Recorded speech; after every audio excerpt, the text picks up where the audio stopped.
As I always try to do, I try to do some summaries of some of the key points. As you were talking, I was taking some notes here, so I got to try to see what I can do with summarizing some of the key things made. When we talked about progress, the progress was moving towards multimedia. I heard that over and over again, you know, where it's no longer going to be voice data, it's going to be integrated voice data, video, and so forth, and multimedia. I did hear a lot of working with the states and collaboration and interoperability as a key progress going on. We heard about SAFECOM making progress and the things going on there, spectrum availability, funding for FirstNet. I heard interoperability over and over again. I guess if there's two things that really came out on this show, it's listening to user needs and interoperability were mentioned multiple times. I like the progress around alerts and alerts to cell phones. We talked about that quite a bit in terms of the difference it can make.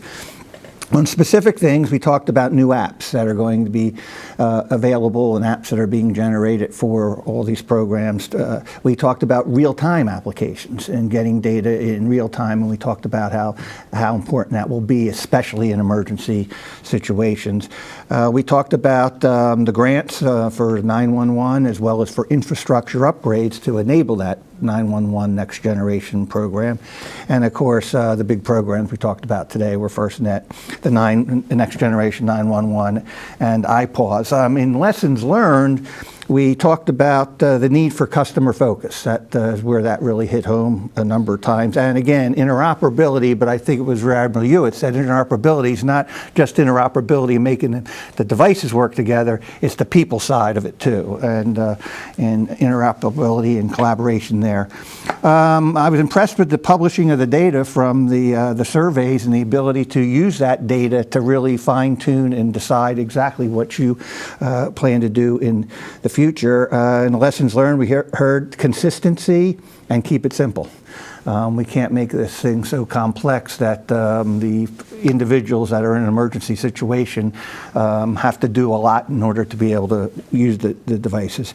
Challenges, funding came out right away as expected, and also security. We hit security, and as we spoke, we could have talked probably for another hour just on security and all these programs, but that could be for another day. We heard about transitioning on how to use the tools, which was an interesting concept because it's going to be different. So there will be training required and there will be transitions that we'll be needing. Understanding expectations was also one, and creating true expectations of what can be done and what can be done. And I like that data overload discussion too.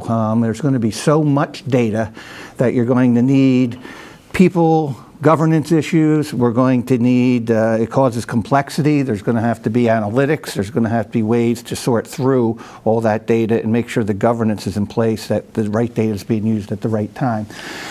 In terms of vision, we talked about focus on mission. I love the Internet of life-saving things, but I think what I heard from all of you when it comes to vision, it's all about saving lives. That's what these programs are.